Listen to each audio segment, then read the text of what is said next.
Happy Friday night, fellow comic book fans. This is the night that I review some comics from the previous Wednesday. What I'm going to do is one that I didn't like and the top three that I did. I'm going to do them separate just so I can talk about each one individually.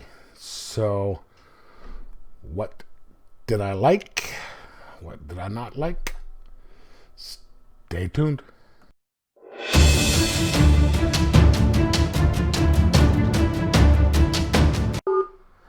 Okay, happy Friday night, people. Normally, I do 4 different videos on a Friday night to show you what I thought of the week's comics. 1 for the worst, 3 for the best. That'd be 3. But last week and this week, I'm just going to do a video for everything that I've bought this week.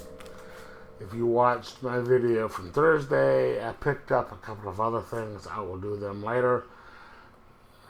I'm recording this Thursday night. I'll probably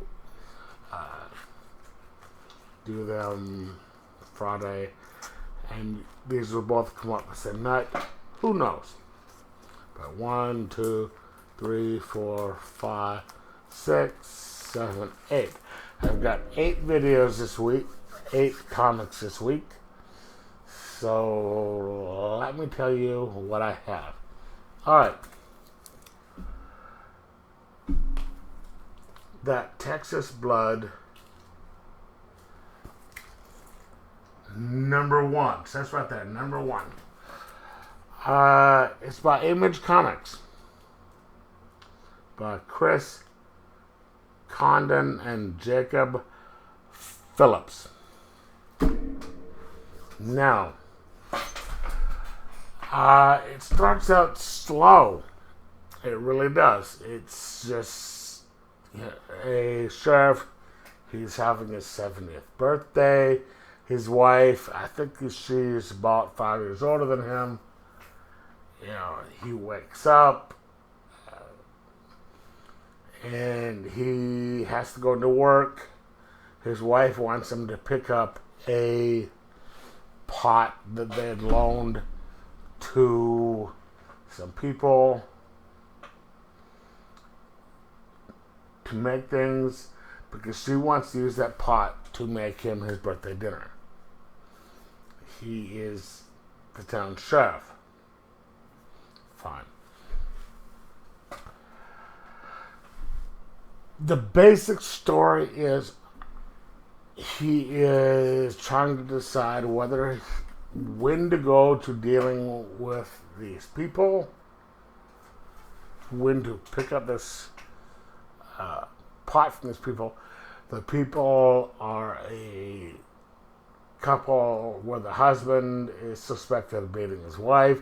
He tries to go to pick it up. The wife won't answer the door or open the door. She's like, I haven't cleaned it, yada, yada, yada.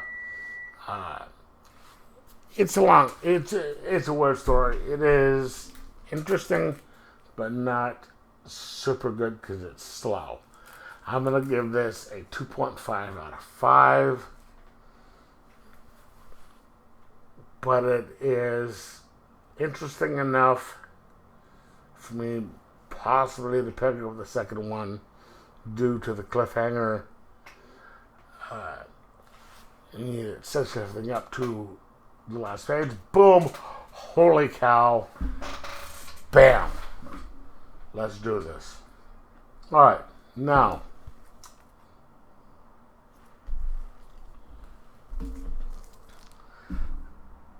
White Widow #4 by Absolute Comics Group. Now, they have these comics on, they are advertising this on what do you call them, Patreon things where you have to donate. I don't, but this is a good comic by Absolute Comic Group. It is a female Spider-Man type of character. Ish. Let me bring that in. Let me advocate this, that it is ish. Now, her parents worked for some sort of,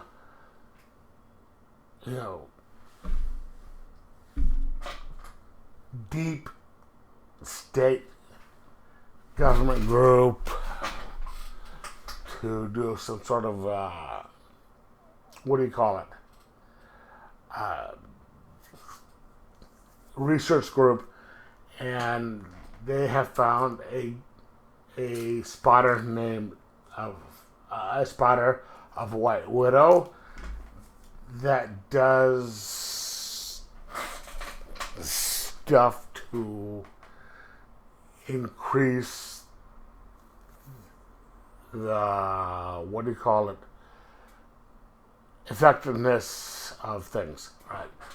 So they incorporate that into nanites, and they're murdered, and she finds out that her parents are murdered, so she uses their research to create this suit that goes after the people that are responsible for killing her parents, and it's all sorts of weird stuff.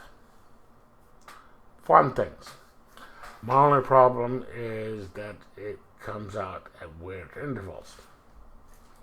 So, 3.25 out of 5, only because it takes too long for these things to come out. My next group, Justice League Dark, number 23. This is a continuation of Tinian the Fourth's storyline with number 5 right here. Tinian, I think Tinian the Fourth, he had a certain story group gone to a certain point before he left to Batman. And this is one of the last ones involved. I don't know. But you have Wonder Woman, Dr. Fate,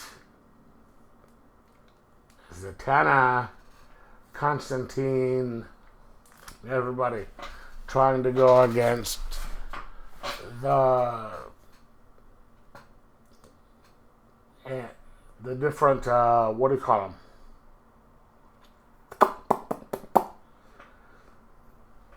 The people of the rock, the people of the green, like people of the green and all that. And the Upside Down Man. It's a War of the Magics and the groups. It's pretty good. Don't read the regular Justice League. Don't read Justice League Odyssey. This is the good one just because it's magic. I'm going to give this a 3.25. Now, I have 2 books here written by J. Michael Straczynski. He wrote Babylon 5, which is my favorite writer of my favorite science fiction TV show, Babylon 5. He's done a couple of different comics, but he has done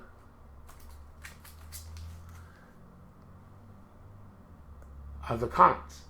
And this is his series with AWA. There's the Resistance number 1, which is this. The Resistance number 2 by AWA Comics. Now, I'm sure he started writing this before all this COVID shit started. And it just shows that it's kind of a prophet. Because a lot of what he puts in these books is in real life. There is a, what do you call it? A pandemic which wipes out about a huge amount of the population of Earth, which COVID hasn't, but fine. Now, there are 5% of people who have gotten the disease who survive. And of those 5%, a lot of them have gained some sort of power. Now, they're those 5% who are deemed the resistance are trying to use their powers to go against political people who are using the disease to further their agenda. And again, I'm sure this was all written before all this stuff happened. I love Straczynski, and despite his books being incredibly heavy with exposition, it works. They work. There's a lot of stuff you need to ingest. There's a lot of things going on, but he makes it flow. It's interesting. It's fun. It's just, okay, yes, there's a lot, but I understand it. As opposed to, say, like Adventure Man, the last time I did a review, where it's like, I don't understand what's going on. His stuff, very easy to understand, despite the fact of all the exposition. I'm going to give this a 3.75 out of 5. Now,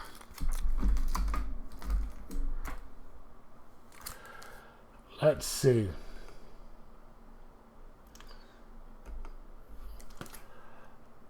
Batman number 93. The last issue of the Designer series, where we have Batman go against the Designer and Joker's girlfriend. Punchline. Yeah. Wasn't as good as I thought it would be. Way much better than the King issues, but for Timmy the Fourth,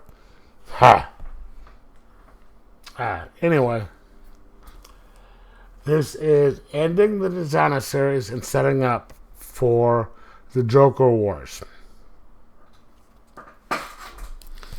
This is an awesome series, by the cover, by the way. So you have Batman finally confronting the Designer, and you reveal who the Designer is, what his plans were, who was in charge of the Designer. It just wasn't as good as I thought it would be. I was kind of disappointed with this. But maybe it's just this one issue. Who knows? It's supposed to be the ending of the arc before they start something else. It should have been better than it was, but who knows? So I'm going to give this a 3.75 out of 5. If you're a Batman fan, get it. If you're not a King fan, get it. If you're a Tynion fan, get it. But, it wasn't as good as I thought. Now, the Immortal Hawke, number 34, which I just found out recently is going to end on issue 50.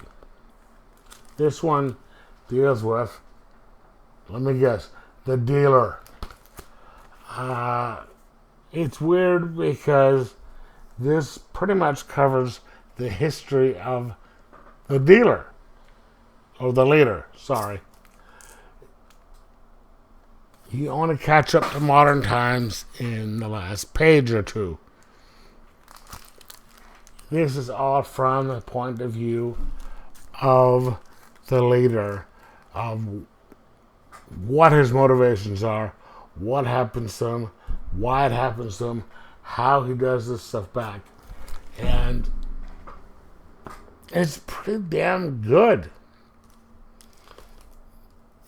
It makes you understand his motivations and what makes him work.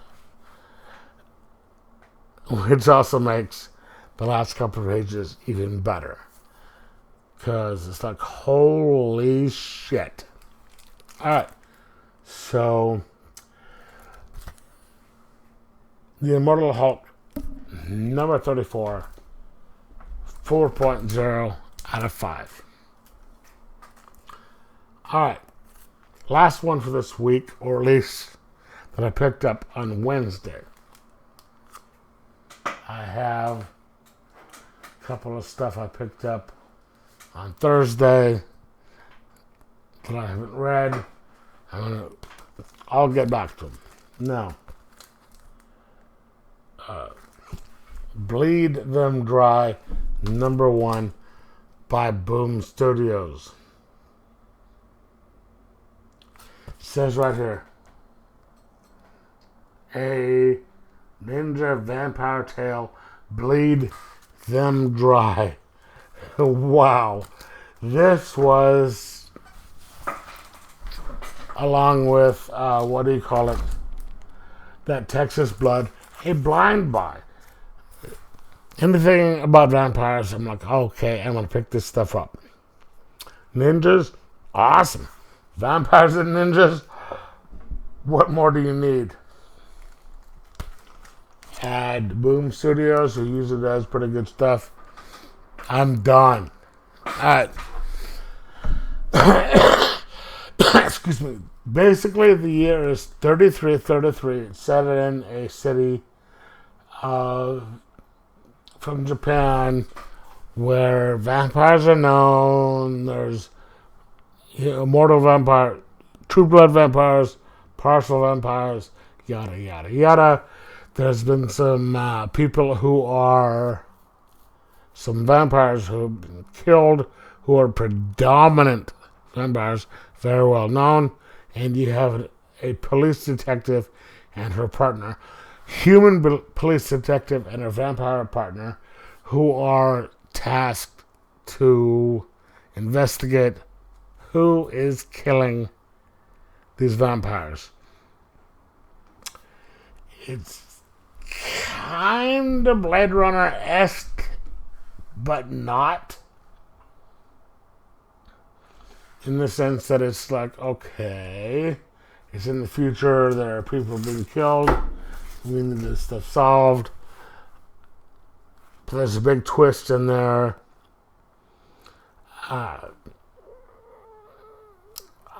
It's really hard to describe without doing some spoilers, which, if you watch me, you know I try not to do. But